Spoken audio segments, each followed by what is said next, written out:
नमस्कार।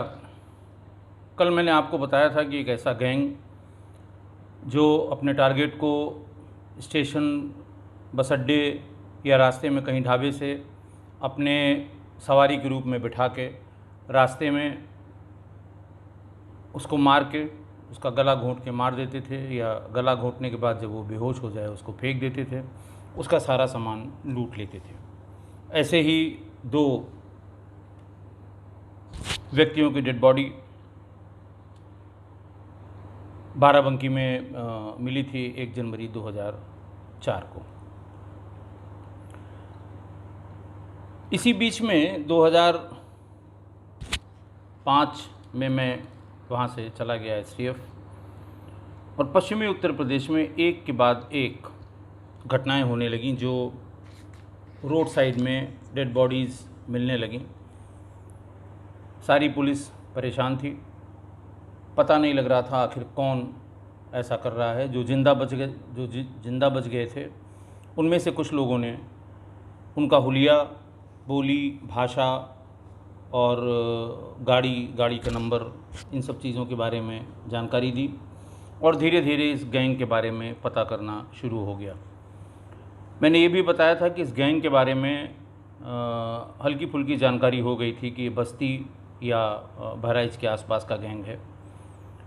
जो टीमें बनाई गई थी उन्होंने लौट के बताया था कि इस तरह के कई गैंग जो जनरली चालक का काम करते हैं, वो उत्तर प्रदेश या उत्तर प्रदेश के बाहर अलग अलग जगह टैक्सी चलाते हैं, और संभवतः ये सारी घटनाएं उनके द्वारा की गई होंगी।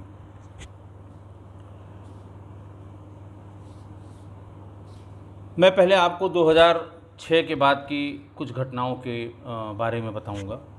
2006 और 7 की, जब ये अति हो गई और उसके बाद फिर बड़ी टीमें इसकी लगाई गईं और फिर इस गैंग का सफाया किया गया।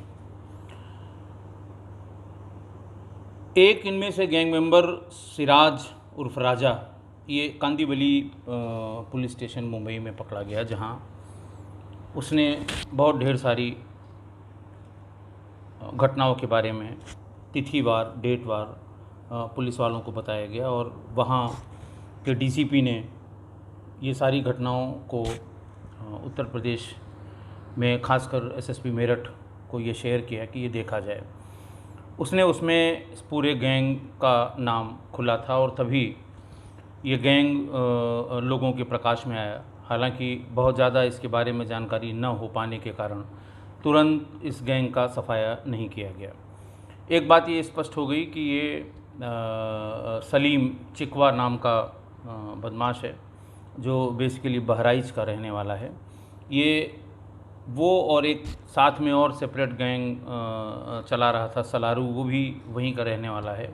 ये दो पैरेलल गैंग उस समय चल रहे थे, जो बाद में किसी समय एक हो गया। कुछ घटनाओं का जिक्र मैं इसलिए करूँगा कि उसके जो पीड़ित हैं, जिनके साथ ये घटना हुई है, उन्हें शायद ये भी न पता हो कि उनके साथ ये घटना किसने की थी और वो लोग इस समय कहाँ हैं।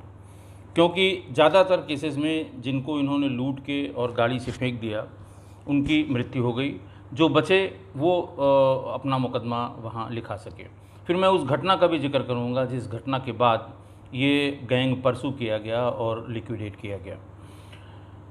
जैसा राजा ने बताया वहाँ बोरीवली में, जो उसके इंट्रोगेशन रिपोर्ट में था, कि 15 दिसंबर 2006 को ये टैक्सी लेकर बरेली से रामपुर के लिए चले। दो लोगों को इन्होंने बिठाया, दो पैसेंजर्स को, और बरेली से 15 किलोमीटर पहले इन्होंने दोनों को, मैंने आपको मोडस ऑपरेंडी कल बताई थी कि आगे की सीटों में ये पैसेंजर्स को बिठाते थे, पीछे की सीटों में ये सारे लोग बैठ जाते थे, ड्राइवर भी इन्हीं का होता था।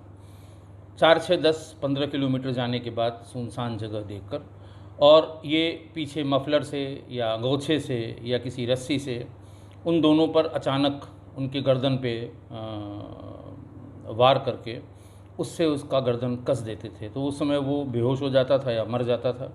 इसी बीच में वो उनकी तलाशी ले लेता था, और जो भी सामान उसमें हुआ करता था वो सामान सब लूट लेते थे, और लूटने के बाद ये इनको मार देते थे। उनके हिसाब से वो मर जाते थे और उन्हें वहीं कहीं रोड साइड में ये फेंक देते थे। तो ये उनकी मोडस ऑपरेंडी थी। 6 तारीख को इन्होंने 6 तारीख को यही किया और बरेली से रामपुर वाली रोड पर 15 दिसंबर 2006 को 2 लोगों को फेंक दिया। उस समय इनके पास मार्शल जीप थी सिल्वर कलर की, यूपी 40C 2380 थी। 15 दिसंबर को ही ये बरेली से रामपुर गए। रामपुर से इन्होंने मुरादाबाद के लिए पैसेंजर लिया 1 बजे रात में, और वहीं पर रास्ते में रामपुर से ही मुरादाबाद से कोई 15 किलोमीटर पहले उसका सामान लूट के उसकी गर्दन को कस के और उन्हें वहाँ रोड साइड पर फेंक दिया। 22 दिसंबर 2006 को इन्होंने हापुड़ से मेरठ के लिए 11 बजे रात में 3 सवारियाँ बिठाईं। इन तीनों को रास्ते में लूट लिया और लूटने के बाद इन तीनों की डेड बॉडीज़ या मरा समझ के उन्हें रोड साइड में फेंक दिया। 22 दिसंबर को ये फिर वहाँ लूटने के बाद फिर से ये सोहराब गेट मेरठ पर बस अड्डे में पहुँच गए। वहाँ पर एक आर्मी मैन को इन्होंने बिठाया जो मेरठ से गढ़ मुक्तेश्वर के लिए जा रहा था। बात यह है रात में करीबन 12 बजे। मेरठ से जैसे ही आगे बढ़े हैं वहाँ से 14 किलोमीटर की दूरी पर इन्होंने उस आर्मी मैन का गला, दिसंबर का महीना था, मफलर इनके पास भी था और पीड़ित के पास भी था, मफलर से उसकी गर्दन कस दी और उसका सारा सामान लूटकर उस 14 किलोमीटर पर इन्होंने उसकी बॉडी को फेंक दिया। 2007 के जनवरी के पहले हफ्ते में ये फिर वापस आ गए बहराइच से फैज़ाबाद और फैज़ाबाद से फिर अकबरपुर रोड पर टांडा के पास इन्होंने 2 सवारी ली। इनमें से एक सवारी थी जो पुलिस का हेड कांस्टेबल था और वो कुंभ की ड्यूटी से वापस आ रहा था, उसको भी बिठा लिया और रास्ते में पुलिस वाले को इसको मार के और मरा हुआ समझ के रास्ते में उतार दिया। इसके पास मोबाइल और जो भी पैसा था वो लूट लिया। उसी रात में, जिस रात में इन्होंने उस पुलिस वाले को लूट कर उसकी बॉडी को फेंक दिया था, बस्ती से इन्होंने गोरखपुर के लिए पैसेंजर बिठाया रात में 10 बजे और 2 व्यक्ति मिले उसे बस्ती से खलीलाबाद जाने के लिए और रास्ते में ही उनको लूट लिया। लूटने के बाद फिर ये रात में 12 बजे गोरखपुर रेलवे स्टेशन पहुंच गए। वहाँ पे इनको 2 आदमी गोरखपुर से छिजौली जाने के लिए मिले। इन दोनों को इनके गले में भी मफलर या वो उसका फंदा डाल के और फिर इन्हें लूट के 8 किलोमीटर दूर गोरखपुर से इन्होंने इनको फेंक दिया। ये करने के बाद ये पुनः गोरखपुर रेलवे स्टेशन लौटे। वहाँ से इन्होंने एक पैसेंजर खलीलाबाद के लिए बैठाया और खलीलाबाद के रास्ते में गोरखपुर से 10 किलोमीटर जाने के बाद ही उन्होंने उसे मार के फेंक दिया और उसका सारा सामान लूट लिया। फिर ये 3 जनवरी 2007 को बनारस रेलवे स्टेशन पहुंच गए। वहां से 2 लोगों को इन्होंने गोरखपुर के लिए बिठाया और 8 किलोमीटर बनारस से गोरखपुर की तरफ जाने के बाद ही उन दोनों को उनका गला कस के उनका सारा सामान लूट के और हाईवे के किनारे उन्हें फेंक दिया। उसी रात में फिर ये लौट के आ गए। लूटने के बाद 2 लोगों को मार के फेंकने के बाद फिर बनारस रेलवे स्टेशन आ गए और बनारस रेलवे स्टेशन में उस रात में CRPF का एक जवान छुट्टी पर आया था और उसे गोरखपुर जाना था।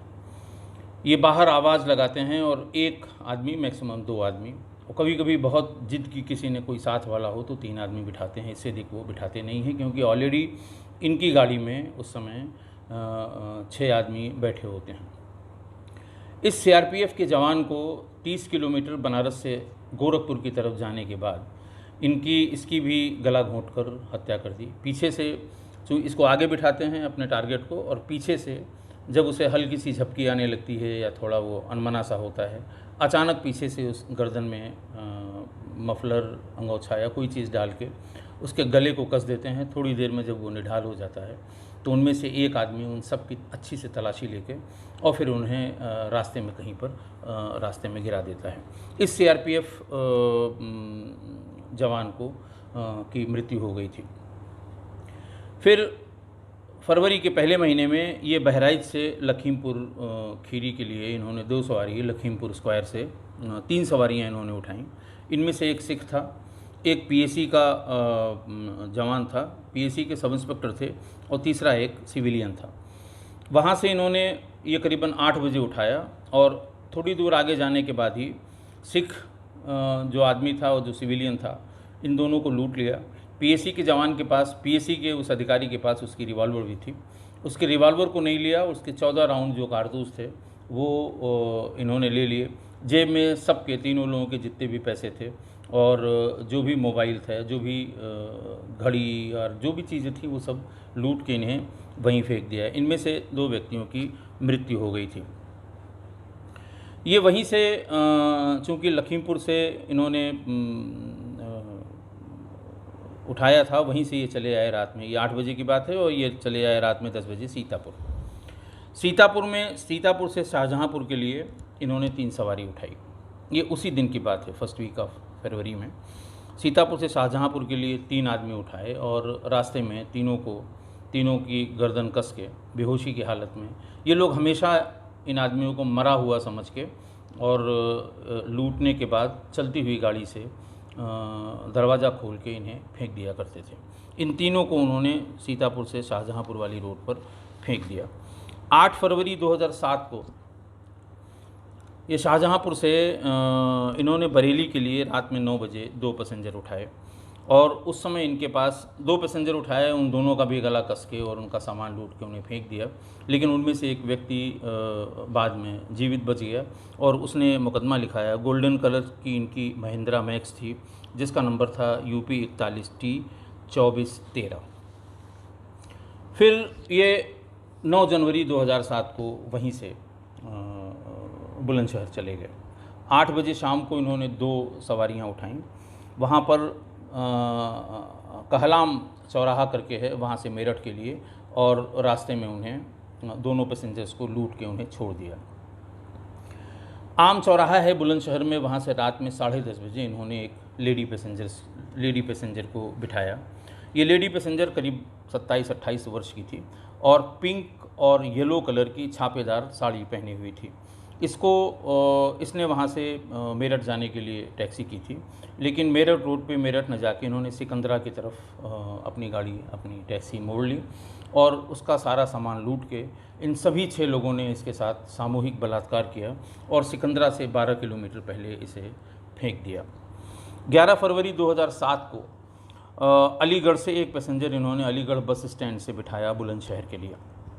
ये बात है शाम को 8:30 बजे, और अलीगढ़ से 12 किलोमीटर जाने के बाद ही इनको लूट के और मरा हुआ समझ के गाड़ी से इन्होंने फेंक दिया। फिर ये वापस चले आए अलीगढ़। सामान्य रूप से आप ये ट्रेन देख रहे होंगे कि ये जिस शहर के बस अड्डे से जहाँ से पैसेंजर ले जाते थे, 10-12 किलोमीटर ले जाने के बाद ये उसको मार देते थे, मार के वहीं फेंक देते थे, सामान लूट लेते थे और उसके बाद पुनः उसी स्थान पे आते थे, क्योंकि रात का समय था। रात के समय में पैसेंजर ज़्यादा जल्दी में होता है और कहीं बाहर से अगर आया है उसके पास सामान भी होता है और वो जाने के लिए किसी भी सवारी को प्रेफर करता है कि उसे जाने के लिए कोई भी सवारी अगर मिल जाए तो वो अपने घर पहुंच जाए। फिर ये अलीगढ़ बस अड्डे आए। वहाँ से इन्होंने करीबन 11 बजे, 11 फरवरी 2007 की बात है, वहाँ से इन्होंने 2 पैसेंजर लिया और 15 किलोमीटर बाद ही अलीगढ़ से इनको मार के वहाँ फेंक दिया। ये बात थी 11 फरवरी को। फिर ये 2 दिन इन्होंने दिल्ली और गाज़ियाबाद में आराम किया, अलग अलग जगहों पे दिन भर ये सोते थे। फिर 14 फरवरी 2007 को ये हापुड़ से करीब 6:30 बजे चले, हापुड़ से बुलंदशहर के लिए, और 2 पैसेंजर्स को इन्होंने बिठाया हापुड़ से मेरठ के लिए, और रास्ते में उन दोनों को उनका गला कस के उन्हें मार दिया और उनका सारा सामान लूट लिया। ये 2 पैसेंजर थे श्री राजीव वर्मा जो मेडिकल रिप्रेजेंटेटिव थे, और दूसरे थे जो हाइडिल में जूनियर इंजीनियर थे। बवाल हुआ अगले दिन, जूनियर इंजीनियर की मृत्यु पे तमाम तमाशा हुआ। राजीव वर्मा के 2 बड़े भाई थे, डॉक्टर रजनीश वर्मा और राकेश वर्मा, रायपुर में थे, एक दिल्ली में थे।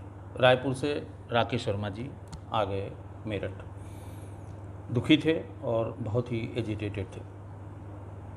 इन्होंने स्वयं ही पता करना शुरू किया, संबंधित अधिकारियों से बातचीत की, और जैसा होता है कि बाहर का आदमी है, पुलिस ने कभी इधर टहलाया कभी उधर टहलाया, देख रहे हैं और आप परेशान मत होइए, हम जल्दी ही इसका खुलासा कर देंगे और पास तक पहुंच गए हैं, इस तरह की बातों। लेकिन राकेश जी ने इसका पीछा नहीं छोड़ा। वो डीजीपी से मिले, प्रमुख सचिव गृह से मिले, और वो लगभग हर दिन हर ऐसे आदमी से जो इसमें मैटर करता है वो मिलते रहे और प्रोग्रेस इसके बारे में पूछते रहे। उन दोनों लोगों को मारने के बाद भी ये आगे चुप नहीं बैठे। 14 तारीख को उन्हें मारने के बाद ये पुनः Sohrab gate bus stand Meerut वापस आ गए।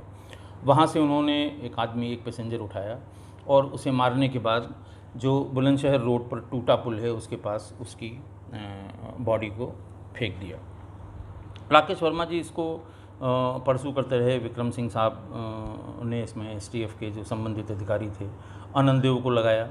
डीजी ऑफिस में जो एसपी क्राइम थी शिपर्णा गांगुली, उनको लगाया। ये सबको सुबह और शाम फ़ोन करते रहे कि बात कहाँ आगे बढ़ी। कुछ अधिकारी इरिटेट भी होते थे, लेकिन राकेश जी और रजनीश वर्मा जी, इन दोनों ने ही इनको अच्छी तरह से परसू किया।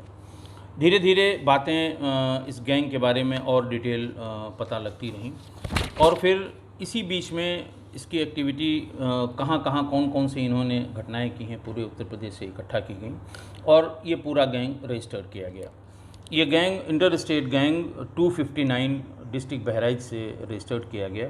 उसमें जो गैंग मेंबर्स थे, कैजुअल गैंग मेंबर्स और बाकी मेंबर्स मिला के 20 या 22 के आसपास थे, और उसके जो मुख्य गैंग मेंबर थे, जो गैंग लीडर था वो सलीम चिकवा था। ये इसके पिताजी का नाम समद, रामपुर थैलिया, खैरी घाट, बहराइच का रहने वाला था। इसका हिस्ट्री शीट नंबर 37A उसी दरमियान में खोला गया। इसके और मेंबर्स थे एजाज, अली अहमद, भोंगल, डब्लू और सलारू। इनमें सलारू वो था जिसको ये कहते हैं कि जिन इसके ऊपर आता था। इसके ऊपर बड़ा यकीन करते थे, कुछ पगलेट किस्म का आदमी था, और इसका काम था जिन लोगों की हत्या की गई उसकी तलाशी यही लिया करता था। सारी घटनाओं में जो तलाशी लेने का काम था वो सलारू ने ही किया था। फिर इनकी धरपकड़ शुरू हुई। डीजी साहब ने दबाव बनाया। उस समय पवन शर्मा नाम का एक सब इंस्पेक्टर था एसओजी में, उसने नंबरों की जांच पड़ताल शुरू की। जितने मुकदमे उस समय 14 फरवरी 2007 के पहले जो इंसिडेंट थे, उन सब जगह, उन सारी जगहों से डंप डाटा, जिसको टावर डाटा कहते हैं, वो उठाया। ऐसे कुछ नंबर मिल गए।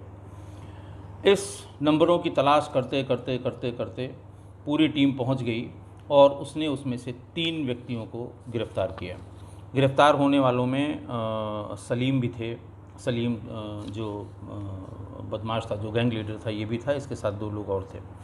और 30 मार्च 2007 को तत्कालीन एसएसपी मेरठ श्री दीपेश जुनेजा साहब ने एक प्रेस कॉन्फ्रेंस की। प्रेस कॉन्फ्रेंस में इन तीनों को प्रस्तुत किया गया। उस समय उस प्रेस कॉन्फ्रेंस में के बाद जो इनकी पूछताछ की गई, पूछताछ आख्या में इन लोगों ने जो इस तरह की घटनाएं बताईं, वो लगभग 250 के ऊपर थी, और कोई आसपास का स्टेट नहीं बचा था, और उत्तर प्रदेश में तो घटनाओं की संख्या बहुत ज़्यादा थी। गोरखपुर से लेके झांसी, और झांसी से इधर मेरठ, मुजफ्फरनगर और आसपास के जो ज़िले थे पश्चिमी उत्तर प्रदेश के, इन सब जगह ये घटनाएं हुई।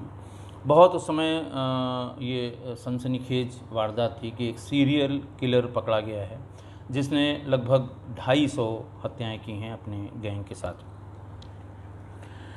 जिसमें मरने वालों में सिपाही, आर्मी मैन, सिपाही और सब इंस्पेक्टर्स की बहुत हत्या हुई इसमें। इन लोगों ने की। फिर उसके बाद डब्लू अरेस्ट हुआ इसमें।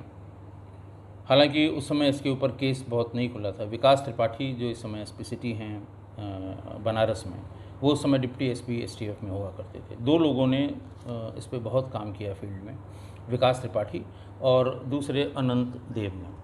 इन लोगों ने पहले इसको पकड़ा डब्लू को। उसके बाद सलीम ये गया था इसी सीआरपीएफ वाले व्यक्ति की हत्या की एक पेशी में बनारस से लौटते समय भदोही से ये फरार हो गया। और सलीम के फरार होने की खबर उस समय बहुत ही प्रमुखता से अखबारों की सुर्खियां बनी कि एक सीरियल किलर जिसको बहुत मुश्किल से पुलिस ने पकड़ा था, लेकिन वो भदोही के आसपास आके पुलिस को चकमा दे के फरार हो गया। लोग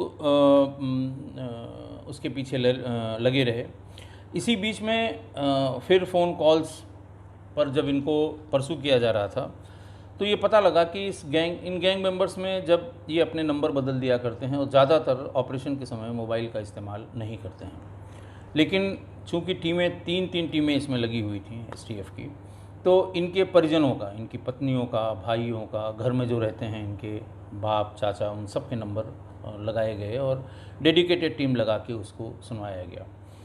तो ये पता लगा कि कानपुर जेल से बहुत ढेर सारी कॉल्स आ रही हैं गैंग मेंबर्स के पास भी, और कोई ऐसा आदमी है कानपुर जेल में जो वहाँ से इस गैंग को अभी भी चला रहा है। पता करते करते ये पता किया गया तो वो सलारू वहाँ था जो बंद था, लेकिन वहाँ वो कानपुर जेल में दूसरे नाम और पते से बंद था। फिर इस आशय का एक मुकदमा कायम कराया गया कि ये दूसरे नाम पते से अपने आप को सेव करने के लिए जेल में है। फिर तमाम और जब पता लग गया कि ये उनका गैंग मेंबर है तो ये फिर कई और मुकदमों में खोला गया। भोगल को बहराइच में क्राइम ब्रांच ने पकड़ा। ये उसके बाद इनके और इस बीच में बम्बई से इस राजा की इंट्रोगेशन रिपोर्ट आ गई और ये जितने मुकदमे थे जो घटनाएं उसने बताई थीं वो मुकदमे उस समय अगर नहीं लिखे गए थे तो पंजीकृत किए गए, और जो पंजीकृत किए गए थे उनके इन्वेस्टिगेटिंग ऑफिसर्स को भेजा गया और इन सब में यही 6-7 आदमी प्रकाश में आए, एजाज़, अली, भोंगल, डब्लू और सलारू। आप अंदाज़ लगाइए ये गैंग जिस हिसाब से ये काम करता था कि आप रेलवे स्टेशन से उतर रहे हैं, बाहर टैक्सी वाले सामान्य रूप से डेस्टिनेशन का नाम लेके पुकारते हैं, किसी को चलना है, किसी को चलना है। रात में 12 बजे 1 बजे के बाद जो यात्री उतरेगा उसे घर जाने की जल्दी होगी। ये टारगेट करते थे, जैसे 5 आदमी आए तो उनका साहब जगह भर गई है, इसमें 5 दूसरी गाड़ी देख लीजिए। अकेला आदमी अगर इनके चिल्लाने पे इनके पास तक आ गया तो वो आएगा, उससे ये सौदा तय करेंगे और पहले उसके पास देख लेंगे कि वो किस तरह का आदमी है। अगर उसे ऐसा लगा कि ये इसके पास कुछ नहीं होगा, फटीचर टाइप का आदमी है, तो उसे कभी नहीं बिठाएंगे।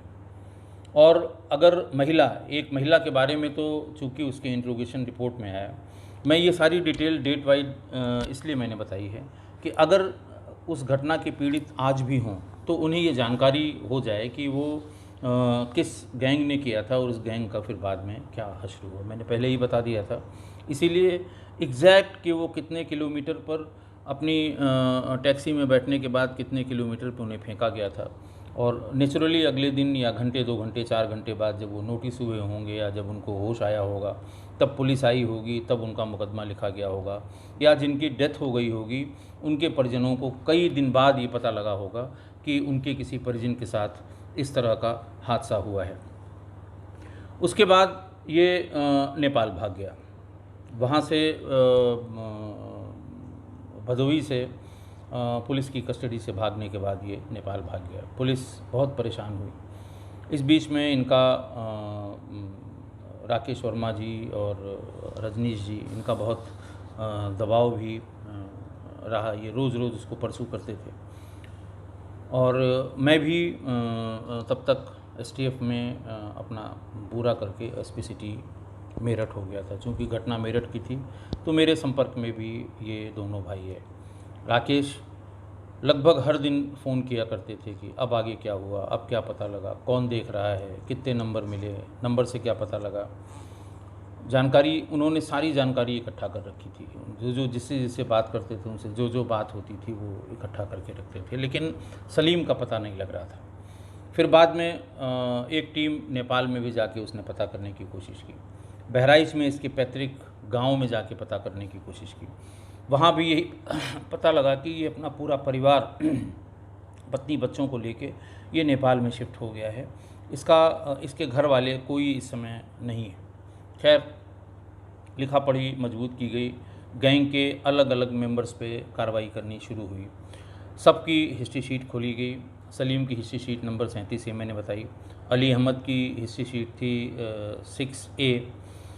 बोंगल उर्फ नूरा उर्फ नूर बख्श, इसकी हिस्ट्री शीट नंबर थी 40A। एजाज़ और इन लोगों की भी हिस्ट्री शीट नंबर खोली गई। पूरे गैंग, रजिस्टर्ड गैंग के गैंग चार्ट को सभी ज़िलों में सर्कुलेट किया गया, और ख़ासकर ज़िले जो नेपाल की सीमा से लग रहे थे, और वो ज़िले जहाँ जहाँ इन्होंने अपराध किए थे, गाज़ियाबाद, नोएडा, बुलंदशहर, हापुड़, मेरठ, मुजफ्फरनगर, अलीगढ़, बरेली, शाहजहाँपुर, इन सब जगह जहाँ ज़्यादातर हाईवे पर इन्होंने अपराध किए थे, सवारियों को बिठाने के बाद सर्कुलेट किया गया। एक एक करके धीरे धीरे इनके लोग बंद होते रहे, लेकिन प्राइम कंसर्न ये था कि ये कहाँ है सलीम चिकवा, जो इनका गैंग लीडर है। खैर, वो दिन भी आया। 2 जनवरी 2010 को एक बहुत ही जाबाज इंस्पेक्टर था SKS प्रताप, उस समय उसमें नोएडा में पोस्टेड था। ये एडिशनल SP थे उस समय अशोक त्रिपाठी, जो आज की तारीख में SSP बदायूं हैं। STF के लोग थे। सूचना मिली।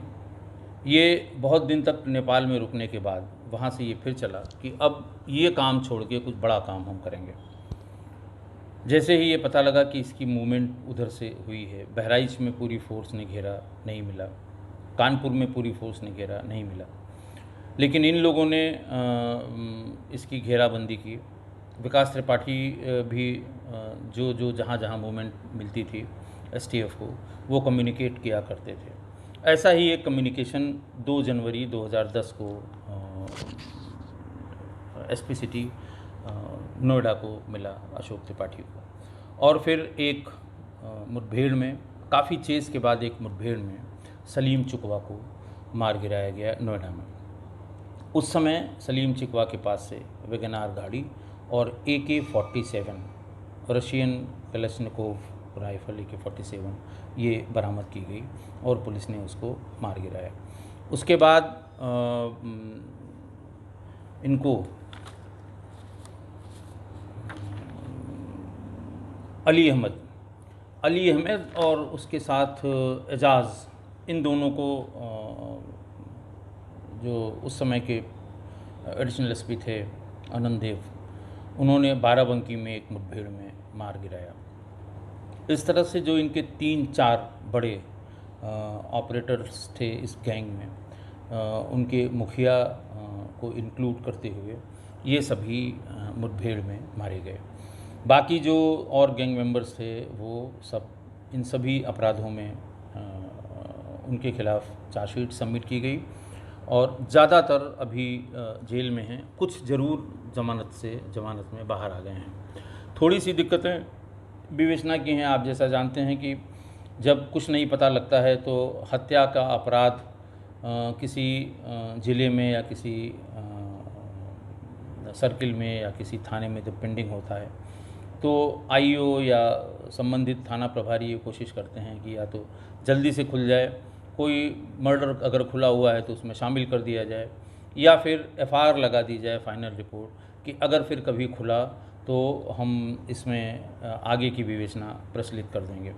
तो बहुत ढेर सारी इन घटनाओं की विवेचनाएं ऐसी लैकलस्टर और ऐसी धीमी या ऐसी स्लो या ऐसी फॉल्टी थी कि इसमें इन लोगों का जो ट्रायल है वो बहुत आगे तक जा पाना बहुत मुश्किल है। इन सभी घटनाओं में जिनको बाद में जोड़ा गया वो लगभग 200 के आसपास हुई, जो कि पंजीकृत हैं अलग अलग ज़िलों में।